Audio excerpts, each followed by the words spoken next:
resentment is a key human motivation, and I would say it's a great teacher. To listen to your resentment is one of the best things you can possibly do. Resentment only means one of two things. It means either like shut the hell up, grow up, quit whining and get on with it, or someone is playing the tyrant to you, might even be you, and you have something to say and do that you should say and do to put it to a stop. And so maybe resentment can show you the pathway to doing that. A resentful person wants other people to change. And if you're resentful, then your motivations aren't trustworthy. In fact, they're very, very dark. And what should you do instead? How do you treat your own resentment? I would say, well, I read this great line in a T.S. Eliot play called The Cocktail Party. And in it, this woman comes up to a psychiatrist and she says, I'm having a really rough time of it. I'm suffering badly. My life is not going well. And then she says, I hope that there's something wrong with me. And the psychiatrist says, well, what the hell do you mean by that? And she says, well, here's how I look at it. There's either something wrong with the world and I'm just in it and that's how it is. And then what am I going to do about that? Because it's the whole world. Or maybe I could be fortunate and there's something wrong with me that's causing all this unnecessary suffering. And if I could just set it right, I could learn and I could set it right. Well, I've been thinking about that for a very long time. And I think, well, if your life isn't going the way it is, you can find someone else to blame, which is pretty convenient for you and also relatively easy.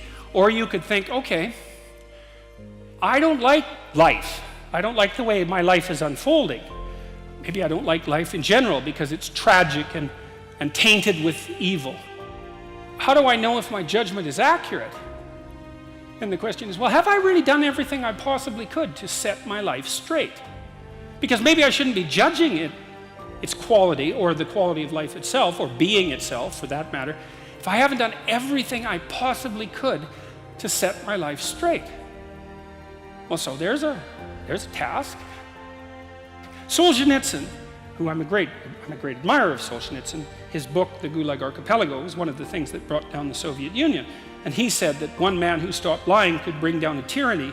And, he said that with some authority. He said when he was in the Gulag camps, meditating on how the hell he got there, and he had a rough life, man. I mean, first of all, he was on the Russian front at the beginning of World War II, and then he was thrown in the Gulag camps, and that was just the beginning of his adventures, man. He had a rough life. And he was in the camps, and he was thinking, what the hell? How did I get here? What's going on? I mean, he had Hitler and Stalin to blame, right? So if you need someone to blame, man, Hitler and Stalin, that's great. That isn't what he did. He said he meditated for a while once he realized that he might have something to do with, in some strange way, with the way things turned out for him. And he said he went over his life with a fine-tooth comb in his memory. And he thought, okay, where did I go wrong? But by my own judgment, when there was a path in front of me, when did I take the path that I knew I shouldn't take? Because you all know that, right? Sometimes you don't know if what you're doing is good or if it's bad. It's just ignorance. You just don't know. But sometimes you bloody well know, and you do the thing you know you shouldn't do anyways. That happens a lot. And why do you do that? Spite is part of it, stupidity. There's all sorts of reasons, but you certainly know you do it.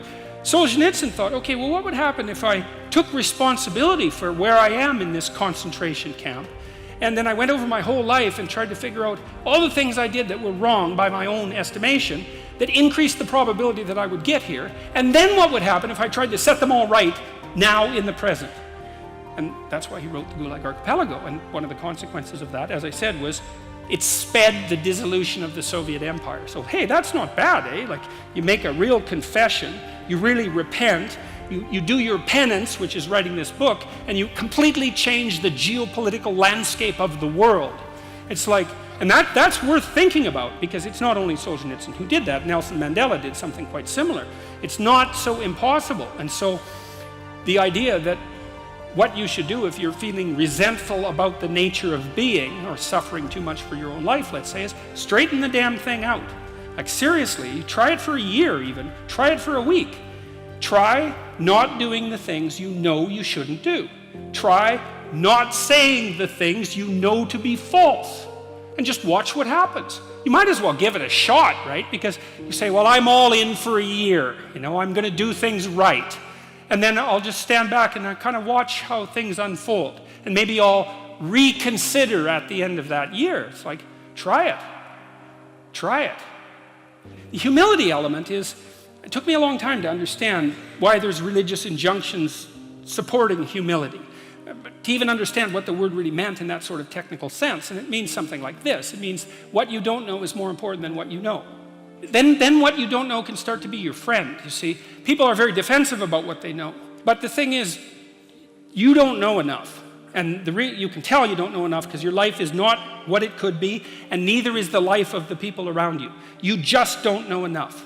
And so what that means is that every time you encounter some evidence that you're ignorant, someone points it out, you should be happy about that because you think, oh, you just told me how I'm wrong. It's like, great. Like maybe I had to sift through a lot of nonsense to get through the real message that you're telling me, but if you could actually tell me some way that I'm wrong and then maybe give me a hint about how to not be wrong like that, well then I wouldn't have to be wrong like that anymore. That would be a good thing. And you can embark on that adventure by listening to people. And if you listen to people, they'll tell you amazing things if you listen to them. And many of those things are little tools that you can put in your toolkit, like Batman, and then you can go out into the world and use those tools, and you don't have to fall blindly into a pit quite as often. And so the humility element is, well, do you want to be right or do you want to be learning? And it's deeper than that. It's, do you want to be the tyrannical king who's already got everything figured out? Or do you want to be the continually transforming hero, or fool for that matter, who's getting better all the time? And that's actually a choice, you know. It's a deep choice. And it's better to be the self-transforming fool who's humble enough to make friends with what he or she doesn't know and to listen when people talk. And listening is a transformative exercise. Like if you listen to the people in your life, for example, if you actually listen to them, they'll tell you what's wrong with them and how to fix it and what they want. They can't even help it if you start listening, because people are so shocked if you actually listen to them that they tell you all sorts of things that they might not have even intended to, things they don't even know. And then you can work with that. And the other thing that's so interesting, you know, now and then you have a meaningful conversation, right? You have a good conversation with somebody, you walk away and you think, geez, you know, we really connected, and I know more than I did when I came away from that conversation. And during the conversation, you're really engrossed in it. And that feeling of being engrossed is a feeling of meaning, and the feeling of meaning is engendered because you're having a transformative conversation. So your brain produces that feeling of meaning for you. It says, oh yeah, this is exactly where you should be right here and now. It's the right place and time for you. And that's a great place to occupy. And so a good conversation where people are listening has exactly that nature. And the reason it has that nature is because it is in fact transformative. It's one of the truisms of clinical psychology. Like if you're a clinical psychologist, a huge part of what you do is just listen to people. It's like, you know, they come in, they're unhappy, and they'd rather not be, something like that. You say, well, why do you think you might be unhappy? And they don't know. They have some ideas, and they may have to ramble around for like a year before they figure out why they're unhappy. They get rid of a bunch of reasons why they thought they were unhappy that are untrue, and then you kind of get to the heart of the problem. And then you might ask them, well, if you could have what you wanted so that your life would be okay, what would that look like? Then they have to ramble around a bunch about that because they don't really know. But the listening will straighten them out because people think by talking. And in order to think, you have to have someone to listen, because it's very hard to think. Hardly anyone can think. And even the people who can think can only think about a limited number of things. But almost everybody can talk. And you can listen to yourself talk, and if someone listens to you, then you also have a foil for your thoughts, right? Because you can watch the person when you're talking and see if you're boring or see if you're amusing or if you're engrossing, all of those things. And so like if you're arguing with your wife, let's say, or your husband, big party is going to want to win. And that's stupid, because you don't want that. You want to defeat your wife in an argument. Oh, well, great. Like if she was going to disappear tomorrow, no problem. But like you're going to like live with defeated, miserable her for the next week? That's no good. So you listen and you think, okay, well, here's what I think you said, and maybe even make it a little stronger and more elaborated than was the case with the original utterance, so that you get the damn argument right. Because you don't want to win, you want to fix the problem. That's the winning.